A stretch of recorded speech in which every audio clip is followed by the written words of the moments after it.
pieces of awesomeness behind me and with me today because we have exciting news to share. It is Representative John Gordon Booth's birthday today, and that's only part of the good news. Yes, happy birthday.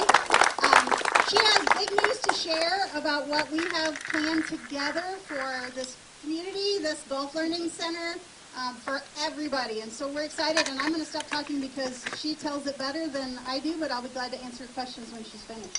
Thank you so much. Great to be with you all today. You know you're getting to a particular age when you're not excited about a birthday party, but you're excited about an infrastructure announcement. So I'm at that age. I'm what they say on Facebook and Instagram, I'm washed. Because I've gotten to the age where I'm excited about building things as opposed to having a great time. But you know what? Here's the rub.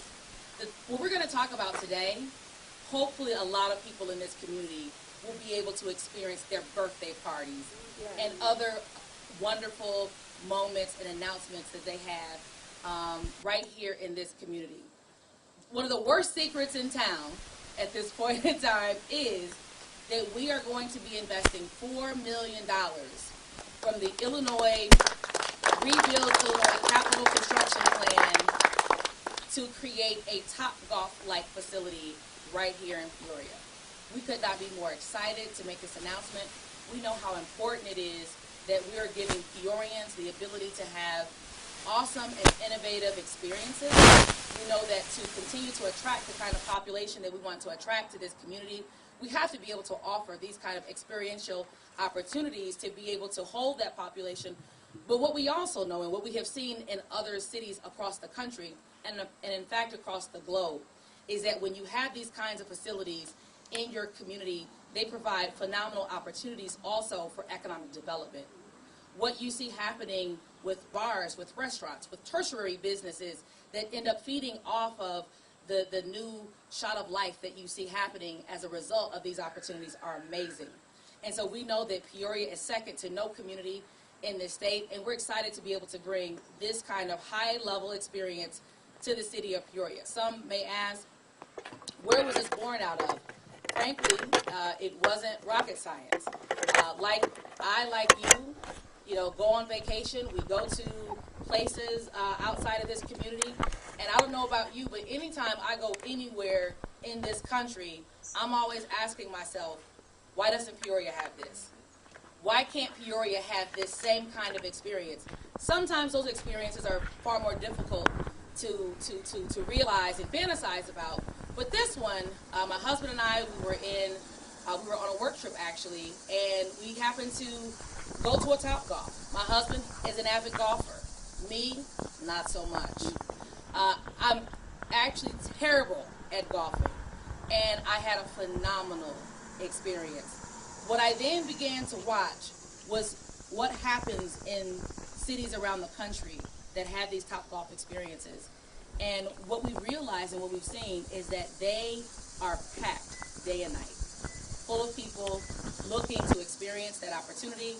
But what also happens, and what we've also noticed, is that it also brings in folks from the surrounding communities that want to come into our community to hopefully maybe spend a night overnight, go to a bar, go to a restaurant, maybe go into one of the stores and buy some retail.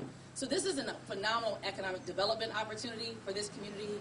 It's a quality of life opportunity, and it's an exciting opportunity to also bring in the men and women from the West Central Illinois building trades to be able to build an infrastructure that is second to none anywhere near this community. Obviously, the only thing of its like is all the way in St. Louis. The next closest one would be in Naperville.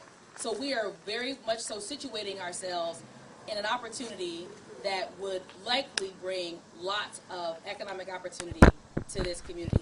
We're looking forward to the collaboration. CEO Emily Cahill at the Peoria Park District, President Robert Johnson have been phenomenal partners in this effort, and I look forward to continue to support their leadership as they continue on this endeavor to create this opportunity for all Peorians. Thank you.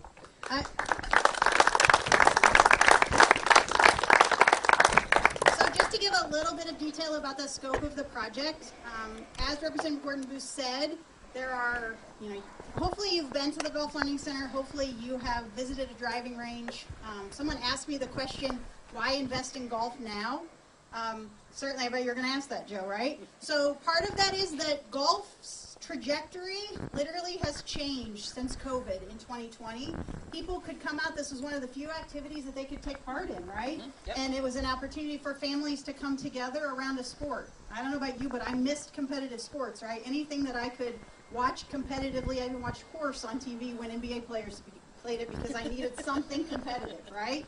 And so for kids and families to get out and play golf, we're still seeing more people playing the game.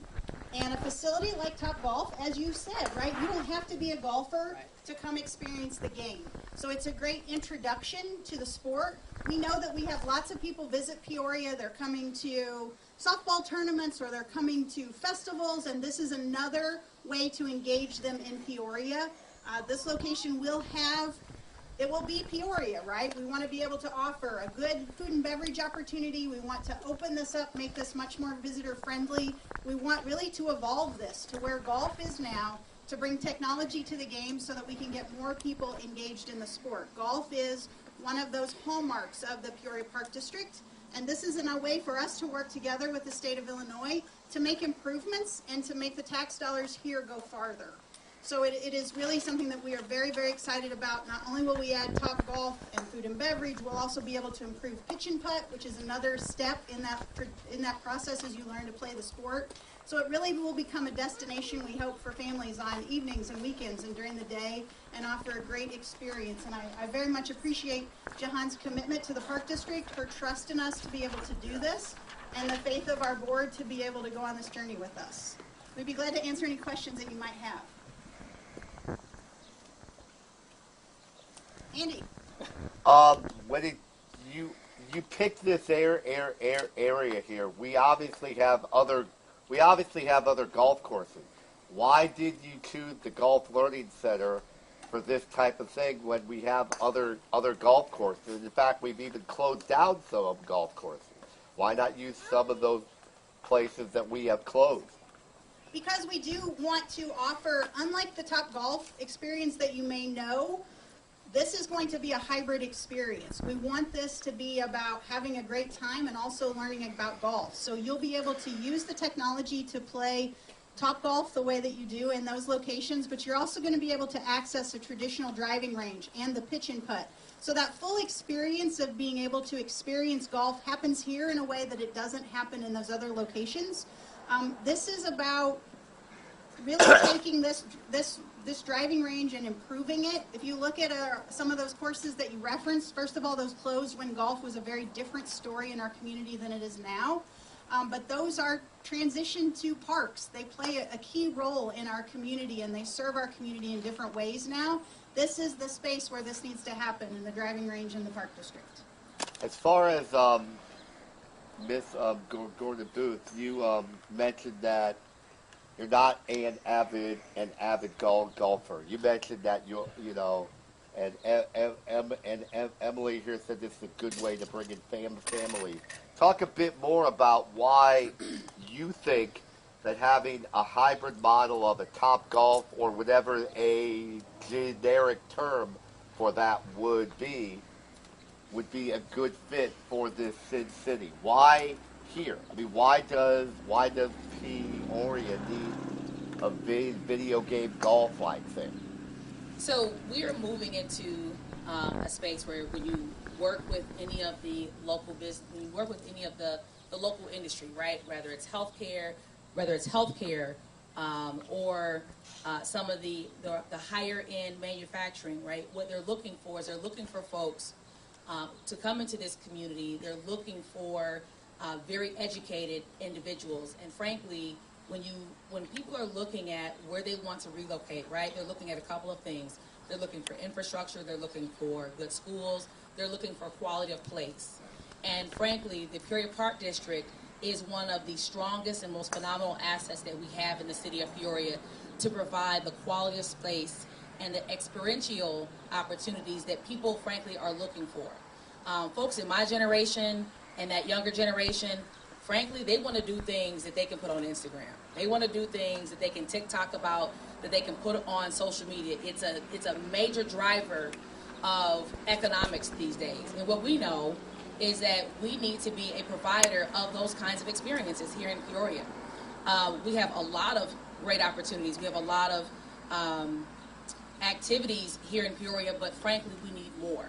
And so what the leadership has done here at the Peoria Park District is they have come up with this hybrid strategy to be able to do what it is that the Learning Center has always done from a standpoint of actually, teaching people the game of golf, but then also providing that higher level experience and opportunity for people to be able to get the experience that once would only happen when you would go other places.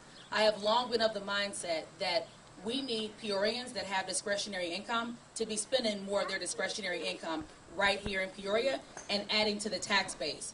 This is yet another opportunity for Peorians to be able to keep their money right here in our community, as opposed to thinking that in order to have a great time and opportunity with their family, that they have to go to Chicago or St. Louis. You can have a great time and have a great experience right here in your backyard. Amen. Following up on that, it's my understanding that there's a ex-golf business that's planning to open in Bloomington by the end of the year. How would that impact anything here? So actually there is some level of this technology already available in Bloomington Normal. We want, as Representative Gordon Booth just said very, very well, we want our dollars to stay in Peoria if you're in Peoria. If you are visiting this community, you're not going to most likely drive to Bloomington Normal for that experience. So to have that here gets more people to visit here, to stay here, to spend their dollars here. This is a part of that inventory that is so critical to us as a community to be able to attract and retain residents. It's essential to that, and this is just one of those things, right? It may sound silly, right, but it's not. As people look at their list of things, right, what am I going to do on a Saturday night is one of those things that they look at, and being able to evolve and to be progressive and being able to offer those opportunities is a part of what's going to make Peoria check the box for people even more than it already does. What does $4 million get? What all does $4 million buy for this facility? Like, where will things be placed? So you'll see $4 million will buy Topgolf bays. It will buy a better food, and actually there isn't a food and beverage option now. So food and beverage. It will change the visitor experience. It will help us to improve the outdoor spaces so that people can come and hang out. It will help us to make sure that we are handling some infrastructure needs that we have in the Learning Center, which is more than 20 years old now, to make sure that we continue to put the best product forward. So it will help with the old and the new. And it will help us to make sure that we continue to meet the growing demands and needs and expectations of the people who use the Park District and who live in Peoria. How many bays are you expecting, and what's the timeline for when this may be done? So I can't tell you that for sure. I would tell you that we're looking at a minimum of 10 bays probably. We are in the process now of completing the application necessary to finalize those dollars coming to Peoria. There will be some conversations with the community about some of the details as we build that budget out. Our target is that we can do this work seasonally. So while we're still enjoying the Learning Center as people are now hitting balls behind us, we'll be able to do some of that work on the interior and then flip when the weather goes not so great, right? We can get people inside doing some things while we work on the outside. So it is something that we hope to be able to continue without any sort of impact on visitor experience, that they can continue to use this to help improve their golf game, because goodness knows you got to hit the ball all the time if your game is not going to stink, right? And so we want to get people out here, but our time was, we are anticipating that we hope to have changes in place as we move through this 2024. This is not quick, right? I wish you could just say, bam, done, but it doesn't work that way. But this is a process that has begun and that we are committed to.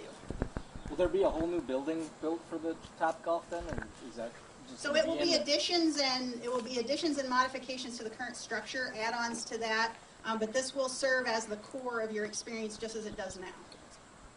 And the $4 million, frankly, anytime you're working on construction projects, the numbers change, right? And things have changed significantly since COVID. And so I think it's important to also notate that the $4 million is where we're going to start, right? There may be a need to come back and revisit those numbers, to increase capacity, to increase the opportunity, et cetera. So I think it's also important to notate that, right? So what they're working on right now with the Department of Commerce and Economic Opportunity is the $4 million. But obviously we want to be very transparent in that if as the work continues on, and this is so early in this process because we think it's important to have transparency, to be open with the community about these conversations that we're having. As those conversations continue to precipitate, things could be a little bit more expensive, and so we may be having to revisit these conversations as it relates to a final number. Why is this a good investment for taxpayer money as opposed to letting a private business do it? My understanding is there was a private business that was going to do something like this but couldn't complete their plans. So the Rebuild Illinois Capital Infrastructure Plan, those dollars work in two separate ways. The money either goes to vertical or horizontal. The horizontal money that is spent is on horizontal infrastructure. Those dollars would either go to Peoria, or those dollars would end up in Chicago, or they would end up in East St. Louis or some other community. So I think it's important that when we are looking at infrastructure, when we're looking at where we can make investments, I think it's important to think about what can we get for Peoria? How are we going to take these dollars from the capital bill and reinvest those dollars all throughout the city of Peoria? And so there have been a number of announcements that have been made about infrastructure investments all throughout the city. There are announcements that are going to continue to be made about investments that are going to be made in the city. And I think it's very important that when you're making these kind of infrastructure investments, you're hitting every district, right, of a city council district. And we're honored to have here today Councilman Allen, who is the representative of this district. We want to make sure that our tax dollars that go to Springfield, it's my job to bring that money back here. And so I think it's important that we're investing those tax dollars in all kinds of ways that people have the ability to actually see their tax dollars at work for them. I would also note that anytime she's able to help us bring these dollars to Peoria, it means that the local dollars can go farther, right? When I reference needs that this building has because it's more than 20 years old, those dollars would come from local bond issue and property tax and the things that are within the park district's control. When dollars come from other sources, like the state generously is here today doing this, that means that our dollars go to other things. And we are continually improving our product. So this is a way to make dollars go farther.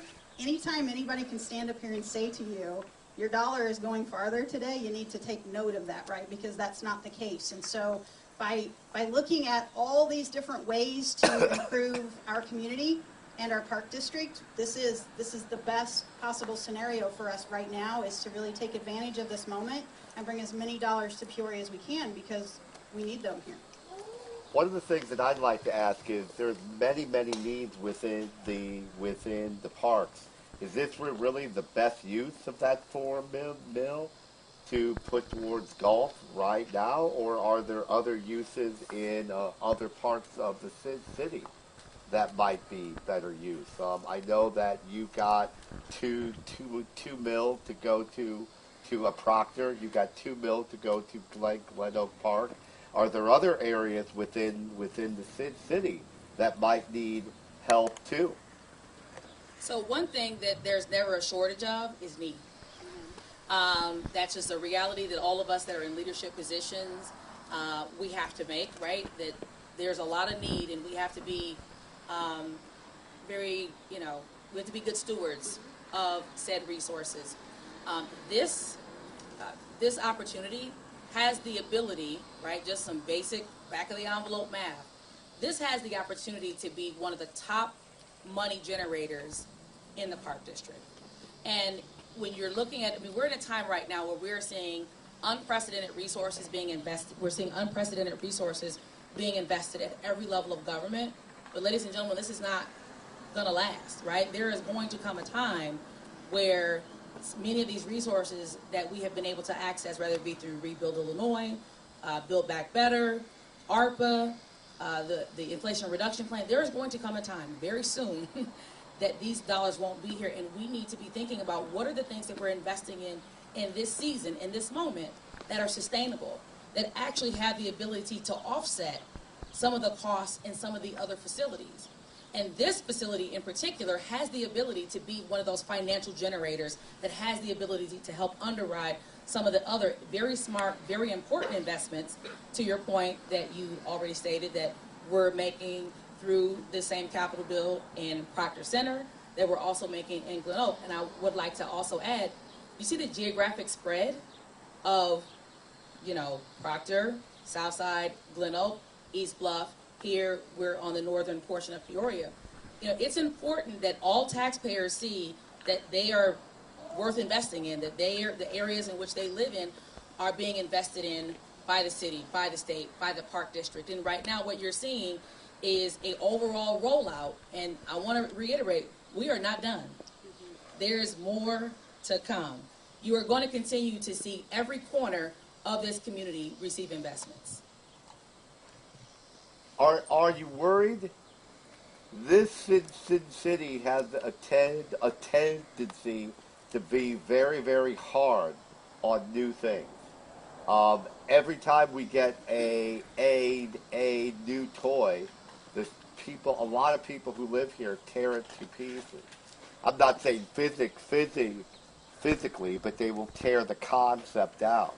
Are you worried that if this part of the appeal of Topgolf is the sheer scope of it all? You look at it and you're blown away by the sheer size, just the audacity of it.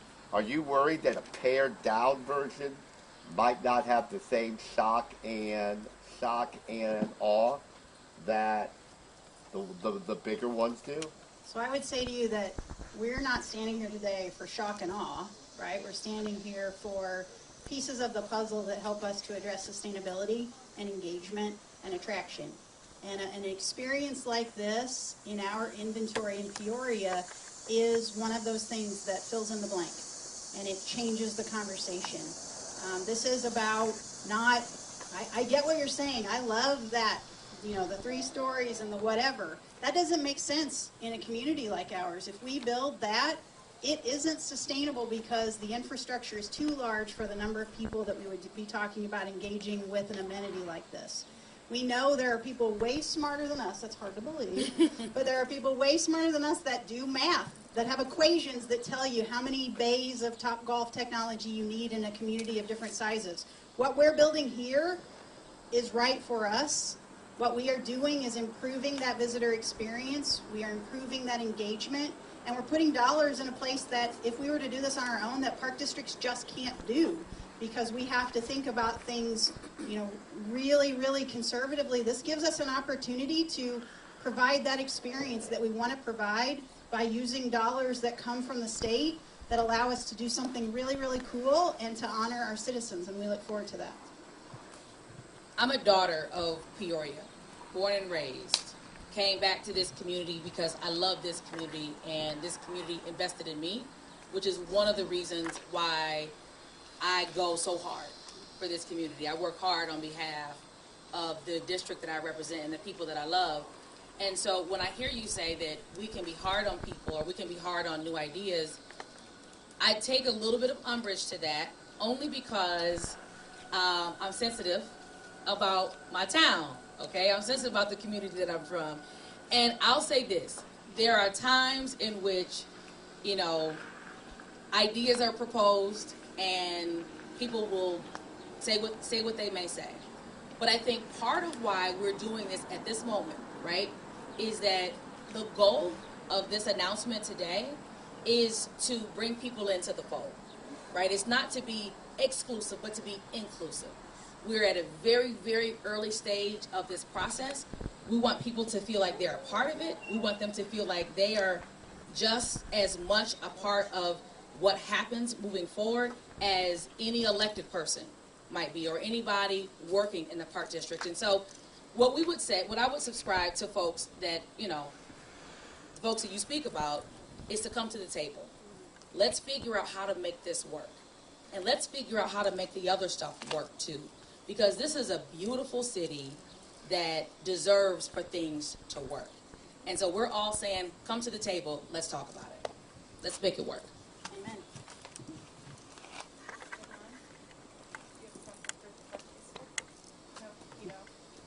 Okay. Just so I'm clear, this isn't actually branded with the Topgolf brand, right? It's going to be something similar? Correct. It is the technology. It's sort of like when you eat Jell-O and you call it Jell-O. You know what I mean? Or Kleenex. Or and you bowling. use Kleenexes.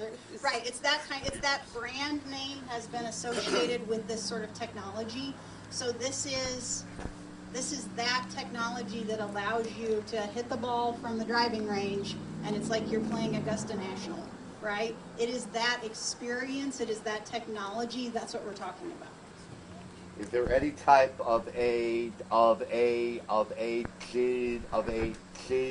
generic term of virtual golf and entertainment? Is there a way to call this without keep saying top golf? If you come up with it, Andy, then you should trademark it, because that's what everybody calls it, is All right. Topgolf. Like, I know. I've already had this discussion with you on Sunday.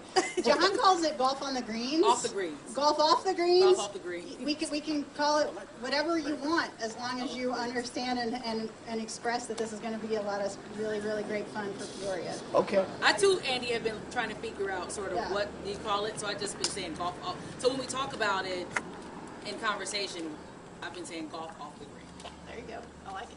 Virtual golf simulation. Except it's heavy. outside, right? Because that's That's the heavy. hard part. Because if you play simulator golf, somebody back there, right? That's inside, and you do that at the bar. So this will This be is not outside. that. This is here. You're going to hit the You ball. You gotta feel the vibe. Like it's really going to go. You gotta be outdoors. I don't to know get how the far you vibes. hit your drive, Joe, but I'm going to give you all the kinds of credit. If you hit the ball 250 30 yards, you're going to get credit for that on the technology, right? It's not just going to be you hit it into a net. This is an experience that is an elevated simulator experience. So you're hitting it through the range, but it then projects Yeah. like you're playing. So the technology tracks your ball, and however far you hit it, that's as if you hit it from the tee at Augusta, right? Then you go that far, and then it tells you how many yards you have. So you get out a different club, you hit the ball again from the driving range. So it's like golf without the walking. Hello, I'm Robert Johnson. I was on the board when we built the Golf Learning Center. And at that time, we were looking at our golfers are getting old, they're aging. We have an aging population. Now we got young people here. We have a vehicle that will attract young people to the parks, to the golf. And they in turn will buy passes. They in turn would come out and golf also as well. And we did the same thing 20-some plus years ago when we built the Golf Learning Center. We're very fortunate to have a representative like Jahan Gordon that has given us, I can't even think how much money it's been now, like we're going to be doing this project here. We're also going to be doing Glen Oak Park, also, which is another destination point. We have the Children's Museum there now. We have the Botanical Gardens. We have a beautiful zoo. The Peoria Park District is a 4 gold medal park district nationwide. We don't realize what we have here. People call us for ideas and innovations. And being innovative is great. I'm Robert Johnson. I've been on this board 27 years. And yeah, we do. We got some good minds here. And we will. We will attract younger people, also help those that are here, the older individuals, also as well. But we're thankful. We're thankful that we have an individual that's helping us from Springfield, that can help us get money, that we don't use all of our taxpayer dollars. And we can do some things here for our city. We have a great city in Peoria. As Councilman Allen would tell you, that our city is great. And then my colleague, Lori Covington, who represents this area out here also as well, done a fantastic job. And we also thank Mr. Marcellus Somerville, the director of the Friendship House, also who will be using some of the services at Glen Oak Park as well. But we're thankful. We're very thankful. We have a blessed community. Thank you.